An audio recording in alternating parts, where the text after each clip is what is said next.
एक स्टेशन पर एक भिखारी रहता था। वह वहां आने जाने वाले रेलगाड़ियों में बैठे यात्रियों से भीख मांगकर अपना पेट भरता था।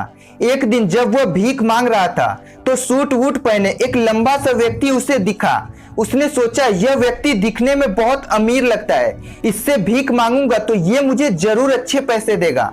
वह उस लंबे व्यक्ति से भीख मांगने लगा। भिखारी को देखकर उस लंबे व्यक्ति ने कहा, तुम हमेशा मांगते ही हो, क्या कभी किसी को कुछ देते भी हो?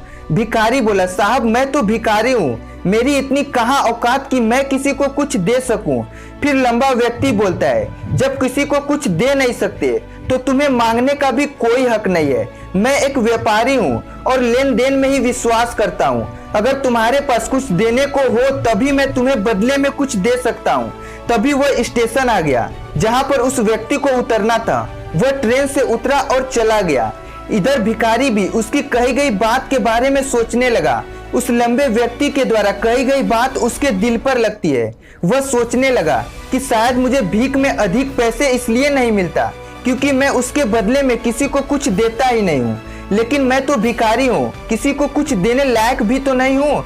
बहुत सोचने के बाद उस भिखारी ने निर्णय किया कि जो भी व्यक्ति उसे भीख देगा तो उसके बदले में वह उस व्यक्ति को जरूर कुछ देगा। अब उसके मन में एक ही प्रश्न बार बार घूम रहा था कि वह खुद एक भिखारी है तो भीख के बदले में वह दूसरों को क्या दे सकता है। इस बात को सोचते सोचते उसे 2 दिन बीत गया पर उसे उत्तर अभी तक नहीं मिला। तीसरे दिन जब वह स्टेशन के पास बैठा हुआ था तभी उसकी नजर कुछ फूलों पर पड़ी जो स्टेशन के पास में ही थे। उसने सोचा क्यों न मैं लोगों को भीख के बदले कुछ फूल दे दिया करूं। अब वह ट्रेन में भीख मांगने पहुंचा। अब जब कोई भी उसे भीख देता तो वह बदले में भीख देने वाले को कुछ फूल देता। अब भिखारी रोज रोज फूल तोड़ता और भीख के बदले में वो लोगों में उस फूल को बांट देता। कुछ ही दिनों में उसने महसूस किया कि अब उसे पहले से ज्यादा भीख मिलने लगा। अब वो स्टेशन के पास के सभी फूलों को तोड़ लाता था। जब तक उसके पास फूल रहते थे तब तक लोग उसे भीख देते थे और जब फूल बांटते बांटते खत्म हो जाते तो उसे भीख नहीं मिलती। अब ऐसा ही रोज रोज चलने लगा। एक दिन जब वह भीख मांग रहा था तो उसने देखा कि वही लंबा व्यक्ति ट्रेन में बैठा है जिसकी वजह से उसे भीख के बदले फूल बांटने की प्रेरणा मिली थी। वह तुरंत उस व्यक्ति के पास पहुंच गया और भीख मांगते हुए बोला, आज मेरे पास आपको देने के लिए कुछ फूल है। उस लंबे व्यक्ति ने उसे भीख के रूप में कुछ रुपए दे दिए और भिखारी ने कुछ फूल। उस लंबे व्यक्ति को यह बात बहुत पसंद आई। उसने बोला, आज तुम मेरी तरह एक व्यापारी बन गए हो। इतना कहकर वह लंबा व्यक्ति स्टेशन पर उतर गया।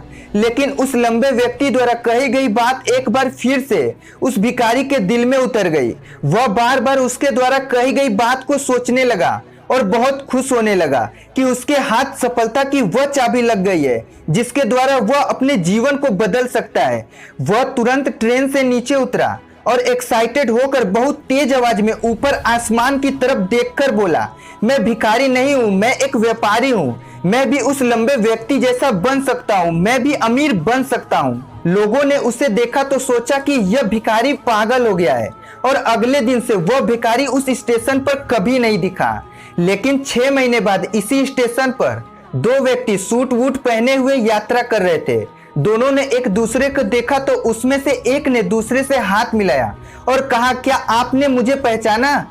दूसरा व्यक्ति बोला, नहीं, क्योंकि मेरे हिसाब से हम पहली बार मिल रहे हैं। तो पहला व्यक्ति बोला, नहीं, आप याद कीजिए, हम पहली बार नहीं बल्कि तीसरी बार मिल रहे हैं। दूसरा व्यक्ति बोला, मुझे याद नहीं है। अब पहला व्यक्ति मुस्कुराया और बोला, हम पहले भी 2 बार इसी ट्रेन में मिले थे। मैं वही भिखारी हूँ जिसको आपने पहली मुलाकात में बताया कि मुझे जीवन में क्या करना चाहिए और दूसरी मुलाकात में बताया कि मैं वास्तव में कौन हूँ। दूसरा व्यक्ति मुस्कुराया और अचंभित होते हुए बोला, और आजकल क्या कर रहे हो? तब पहला व्यापारी बोला, हाँ, मैं वही भिखारी हूँ, लेकिन आज मैं फूलों का एक बहुत बड़ा व्यापारी हूँ और इसी के काम से दूसरे शहर जा रहा हूँ। कुछ देर रुकने के बाद वह फिर बोला, आपने मुझे पहली मुलाकात में प्रकृति का वह नियम बताया जिसके अनुसार हमें तभी कुछ मिलता है जब हम कुछ देते हैं। लेन देन का यह नियम वास्तव में काम करता है, यह मैंने बहुत अच्छे तरीके से महसूस किया, लेकिन मैं खुद को हमेशा भिखारी ही समझता रहा। इससे ऊपर उठकर मैंने कभी सोचा ही नहीं और आपसे मेरी मुलाकात जब दूसरी बार हुई तब आपने मुझे बताया कि मैं एक छोटा व्यापारी बन चुका हूँ। मैंने समझ लिया था कि लोग मुझे इतनी भीख क्यों दे रहे हैं, क्योंकि लोग मुझे भीख नहीं दे रहे थे बल्कि उन फूलों का मूल्य चुका रहे थे। सभी लोग मेरे फूल खरीद रहे थे क्योंकि इनसे सस्ते फूल उन्हें कहीं नहीं मिलते। मैं लोगों की नज़रों में एक छोटा व्यापारी था, लेकिन खुद की नज़रों में भिखारी ही था। मैंने ट्रेन में फूल बांटने से जो पैसे इकट्ठे किए थे, उन्हीं पैसों से और फूल खरीद कर फूलों का व्यापारी बन गया। दोस्तों, हमें अच्छे से पता है कुछ चाहिए तो कुछ देना पड़ेगा ही। इस गिव एंड टेक रूल को बदला नहीं जा सकता है। इस गिव एंड टेक रूल को उस भिखारी ने अपने लाइफ में अप्लाई करके एक बड़ा व्यापारी बन गया। दोस्तों, आप भी बहुत कुछ है, बस अपने इस छोटी सोच के दायरे को खींचकर और बड़ा कीजिए, क्योंकि जब तक इस दिमाग का दायरा बड़ा नहीं होगा आप चाहकर भी कुछ नहीं कर पाएंगे।